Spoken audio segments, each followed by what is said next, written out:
there was a woman named Hannah who was madly in love and married to a man named Elkanah.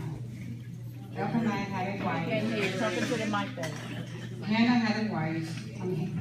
Elkanah had a wife, Peninnah, that had children, but Hannah did not. Every year her husband would go to the temple to worship, offer a sacrifice to the Lord. The priest at that time was Eli. On those days, Eli would present his sacrifice and give a portion of meat to his wife Peninnah and to all her sons and daughters.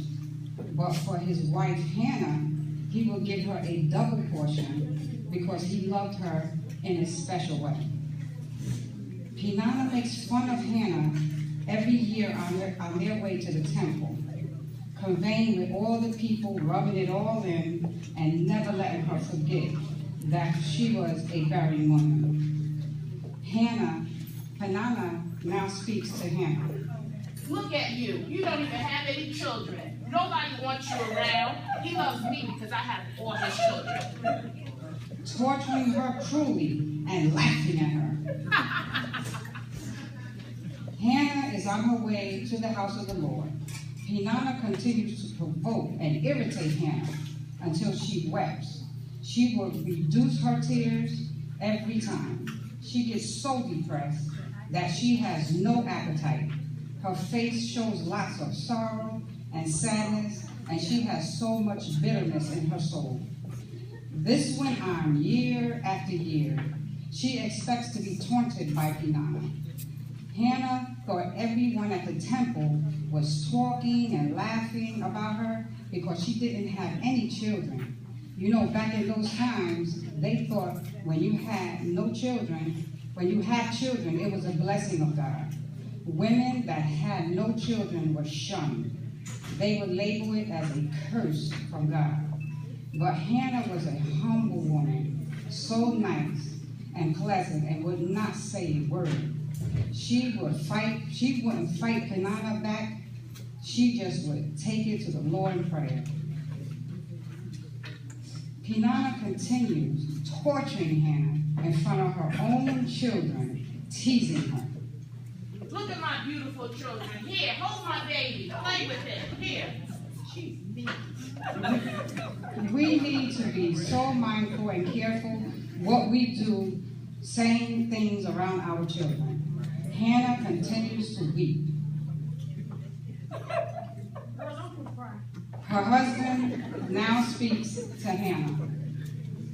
Why are you crying? Why aren't you eating? You look so sad. Just because you have no children? Sweetheart, come on now. I love you with all my heart. Look at all the things I have given you. You have me.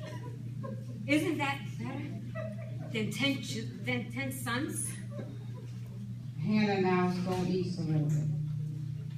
Hannah prays after the sacrificial meal. She was in such deep anguish, crying bitterly. She prayed to the Lord, weeping and shaking her head. Oh Lord, please remember your servant. Hannah prays for a son. Lord, please give me a son. If you give me a son, Lord, I'll give him back to you. I'll dedicate him to you, Lord. And a razor will never touch his head. She keeps praying. Please remember me. Eli, the priest, was by the doorpost of the temple. Eli watched and observed Hannah weeping bitterly. Her lips would move, and you would hear no sound. He thought Hannah was drinking and gotten drunk. He walks over to her. Eli.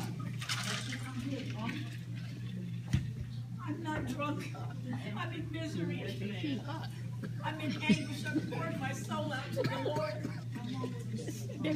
I'm not drunk. I haven't drank a wine or beer. Throw that bottle away. Throw the bottle away. I don't have a bottle.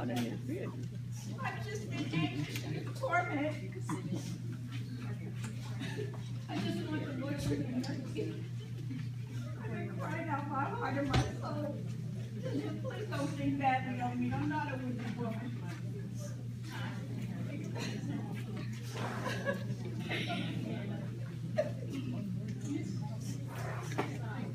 Please don't think badly of your servant. In that case.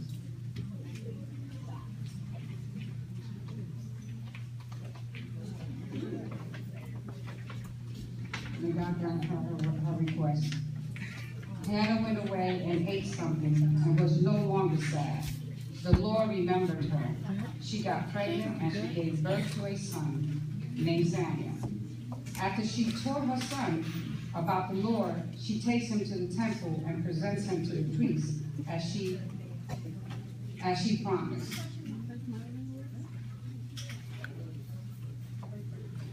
Remember when I cried and I asked the Lord for a son?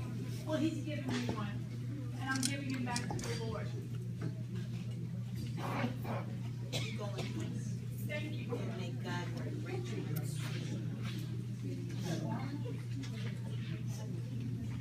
Okay, Hannah continued to be a very good servant, and she always prayed in faith to the Lord. Hannah's name means favor or grace. She was a prayer warrior. She took all of her troubles to the Lord in prayer. The Lord showed favor in Hannah and had a plan for her life. There was a reason why he shut her womb, just to show her a miracle. You know God allows us to go through pain for a reason. At work, when you're not treated right, when you don't get that promotion when you deserve it. At home, when your kids are disobedient, disrespectful, and just won't do right. Just as Hannah went through her pain, her hurt, and her disappointment, we as women today, whether we are in church or out of church, we can easily take the character of Pinana. Don't let us find out something about our sisters. We will take it to a whole new different level that we shouldn't be, by the way of social media. Can't nobody break another woman down like another woman that is hurting. We are supposed to be women of God. Women of God, let us stick together. You pray for me, and I will pray for you, and together we stand strong, just like Hannah did.